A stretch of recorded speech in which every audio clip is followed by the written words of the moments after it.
नमस्कार दोस्तों, आज मैं आपके सामने कृष्ण लीला का अध्याय 2 भाग 4 प्रस्तुत करने जा रहे हैं।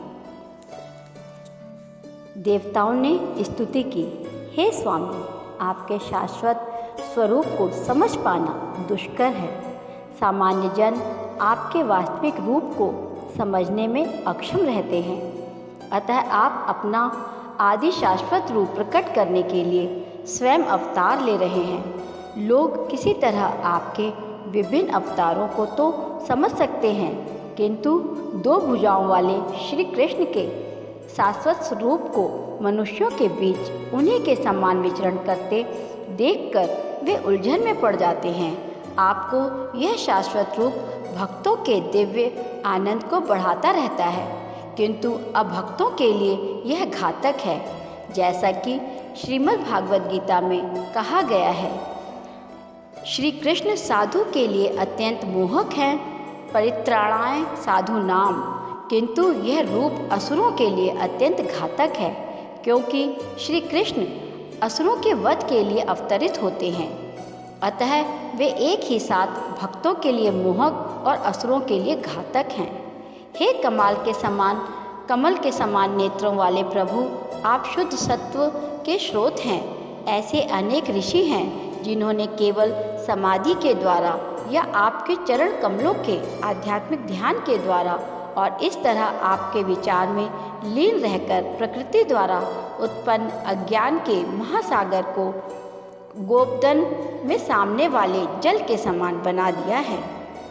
ध्यान का उद्देश्य मन को श्री भगवान के चरण कमलों से प्रारंभ करके उन पर केंद्रित करना है।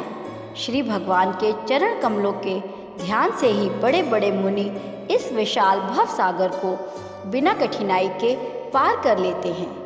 हे स्वयं प्रकाशित, जिन महान संतों ने आपके चरण कमलों की दिव्य नाव के सहारे अज्ञान सागर को पार कर लिया है, वे उस नाव को अपने साथ नहीं ले गए, वह अब भी इस पार पड़ी हुई है।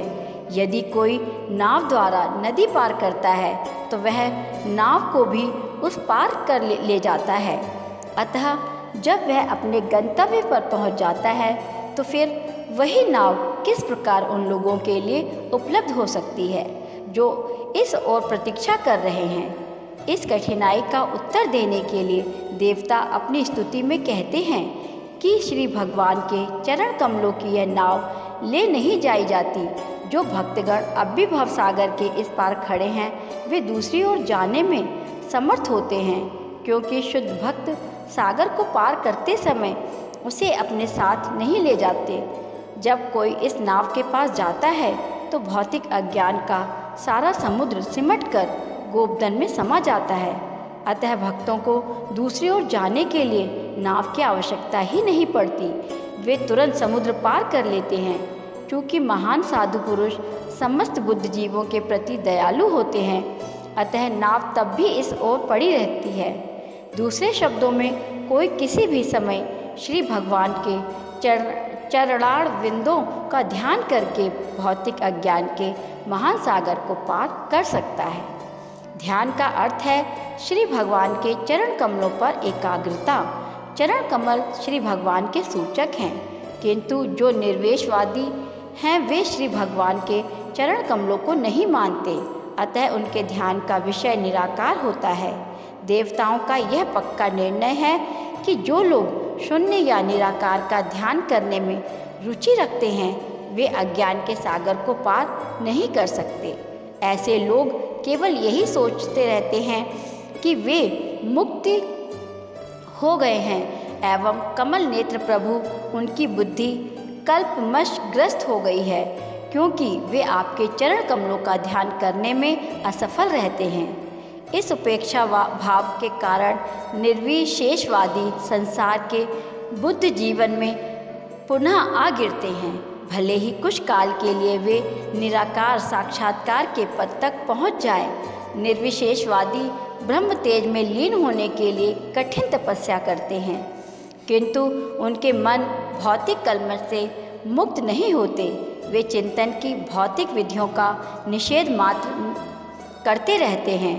इसका यह तात्पर्य कदापि नहीं कि वे मुक्त हो चुके हैं, इस तरह वह नीचे गिर जाते हैं। श्रीमद् भगवद गीता में कहा गया है कि निर्विशेषवादियों को चरम लक्ष्य की प्राप्ति के लिए महान यातनाएं सहनी पड़ती हैं। श्रीमद् भागवत के प्रारंभ में इसका भी उल्लेख है कि श्री भगवान की भक्ति के बिना किसी को सकाम कर्मों के बंधन से मुक्ति प्राप्त नहीं हो सकती।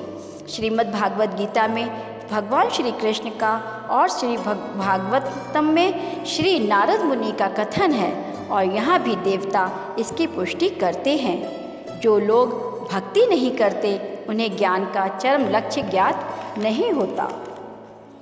ऐसे लोगों को आपकी कृपा प्राप्त नहीं होती। निर्विशेषवादी केवल यही सोचते रहते हैं कि वे मुक्त हैं, किंतु वास्तव में उनमें श्री भगवान के लिए कोई भावना नहीं होती। वे सोचते हैं कि जब श्री कृष्ण इस जगत में आते हैं तो वे भौतिक शरीर धारण करते हैं।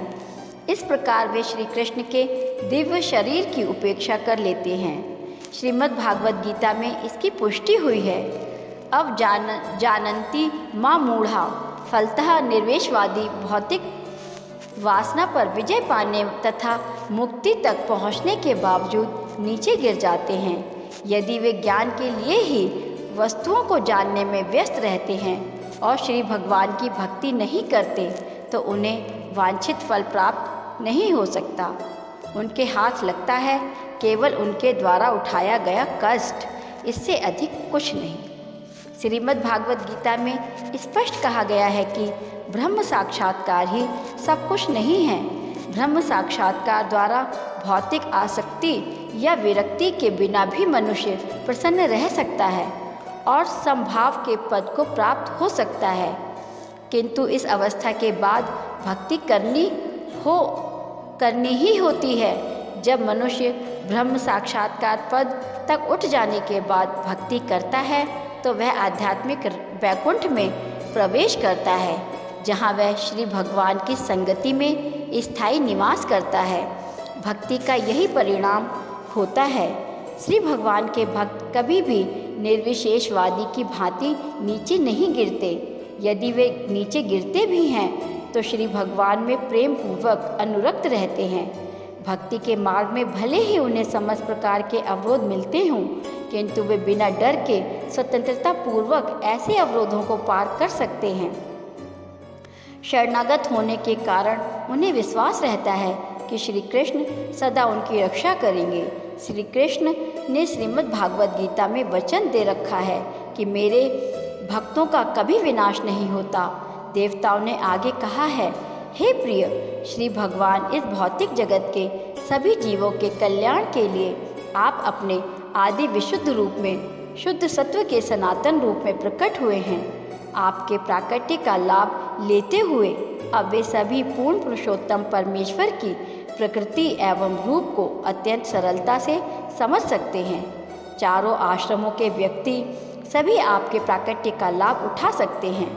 हे लक्ष्मीपति श्री भगवान, जो भक्त आपकी सेवा में लगे हुए हैं वे निर्विशेषवादियों की तरह अपने उच्च पद से नीचे नहीं गिरते।